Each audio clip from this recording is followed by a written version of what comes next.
Education is the key to understanding why things are the way they are. The memories I had as a child buying a toy from Toys R Us are priceless, but you can't do it anymore because there's no Toys R Us. Will the same thing happen to something like a GameStop? We're going to explore what happened with Toys R Us and if it could happen with a GameStop right now, right here on the Ujamaa Network. Short answer is probably not.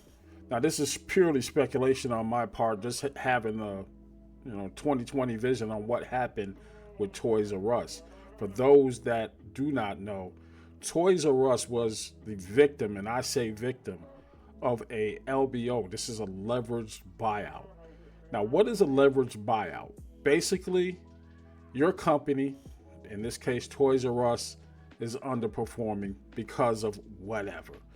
And the examples they gave during the 2005 first talk of buying out this company, it was competition from places like Amazon, retail giants like Target and Walmart was eating into that profit for that solely dedicated product line of toys and the warehouse style that it had in operating as America's biggest toys reseller. The damage was really done early on. Toys R Us was operating with about $1 billion worth of debt. Debt, to me, is the biggest open door to what eventually happened to Toys R Us, and I'll explain. You get a consortium, a group of people who will look at that debt. They'll make promises in some cases to restore the store or its brand to glory. But in actuality, they're going to load it with debt. How it works is like this. You say Toys R Us has a value of about $6 billion. That value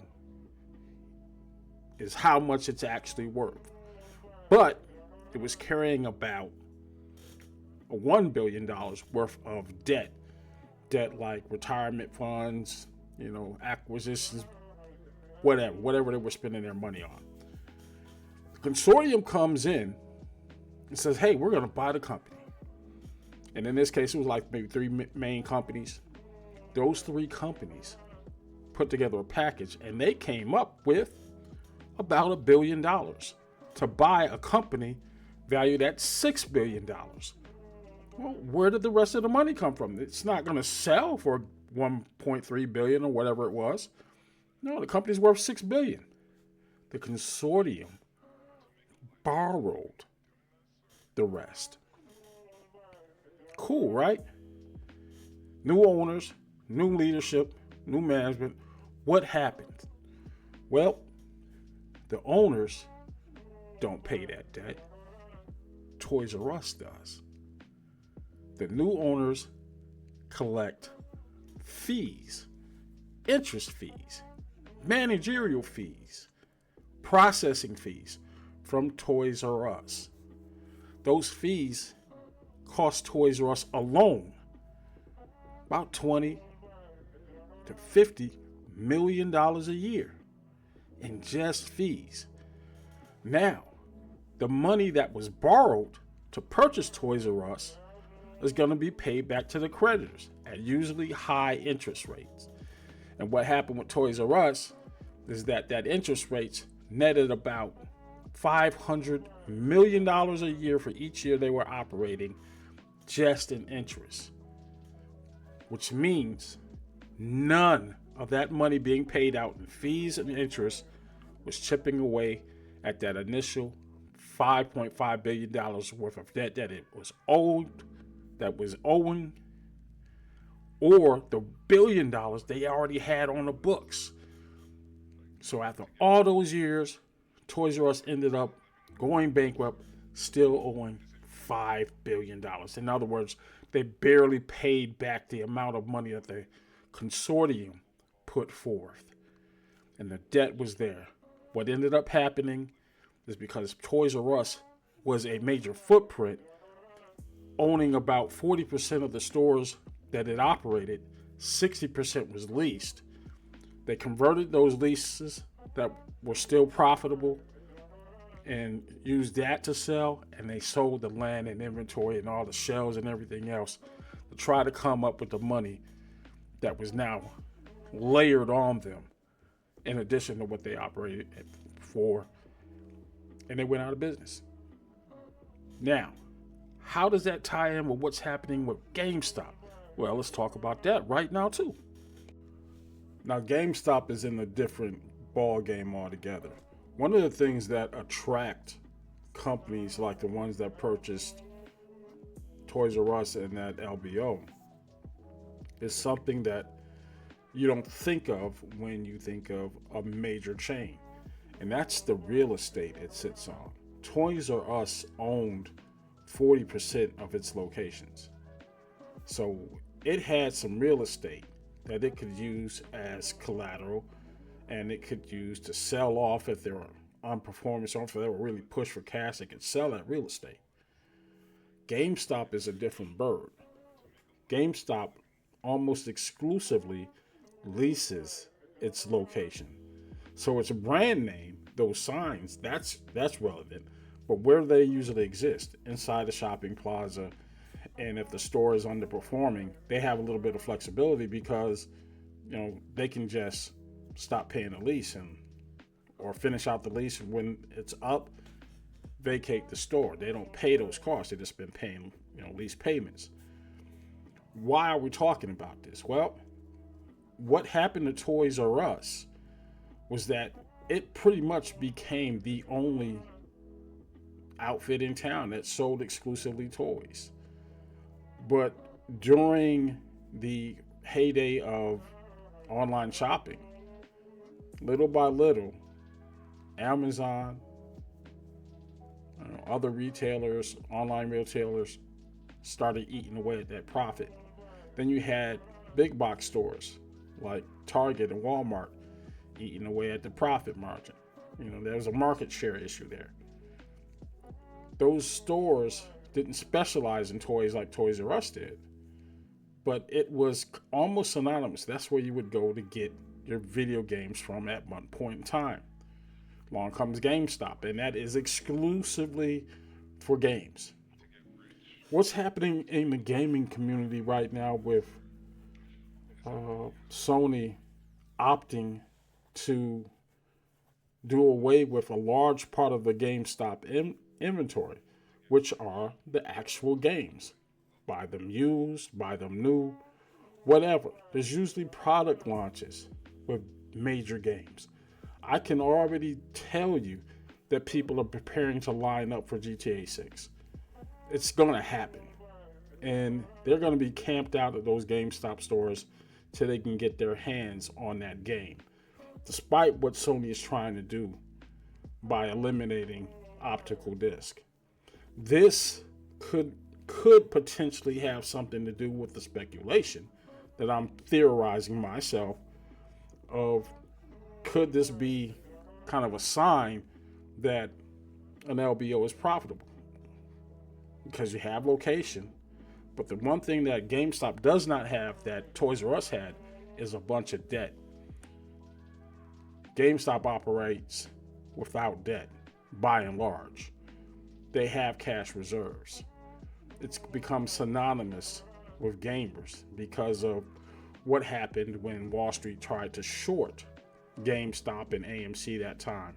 People rallied around their stores. I think that kind of financial activism that is present in the community, in the gaming community, is exactly why GameStop survived that and made money for people who bet against those hedge funds that were betting against GameStop. You had Reddit contribute largely to saving GameStop at that time because there was just so much going on. People are tired of the little guy, the game buyer, being pushed into patterns or purchasing patterns edged on by the rich and powerful. If they can limit where you buy your games or make your game store, your local GameStop, so unprofitable that it has to be sold, that's what they're going to do. all of the means to get those profits from those fees that they hit Toys R Us with. Think about it.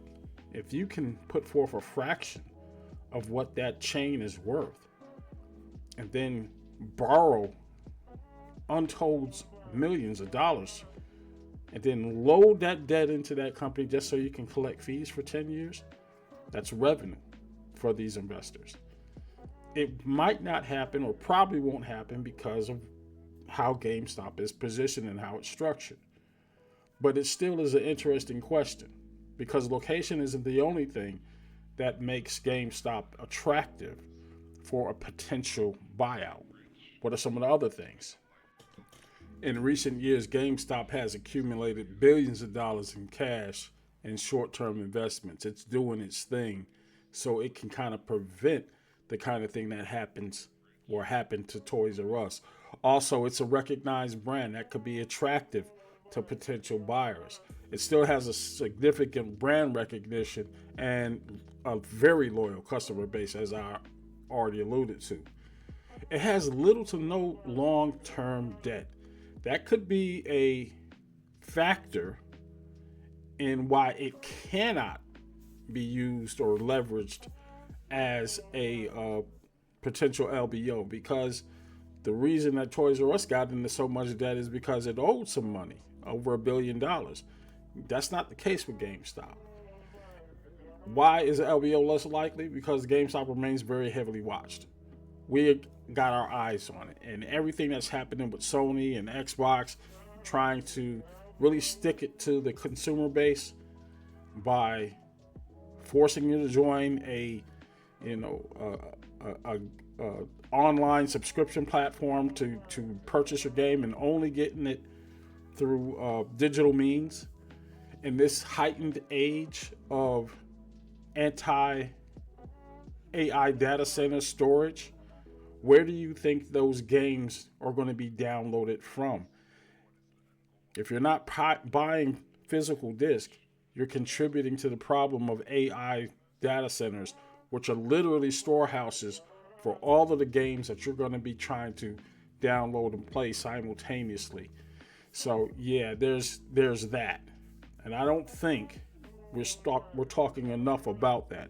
Whether we're doing streaming services, data centers kind of rule the day when it comes to the kind of content you're consuming right this very second.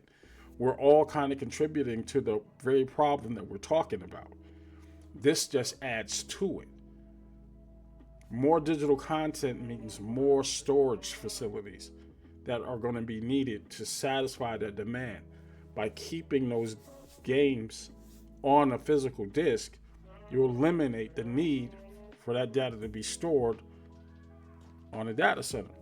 So again, these are some pros and cons of why I think we should stay with optical disc until we can really get a hold on what's happened with this AI bubble. And yes, it is a bubble. These are things that we all need to be taking into mind, taking into consideration.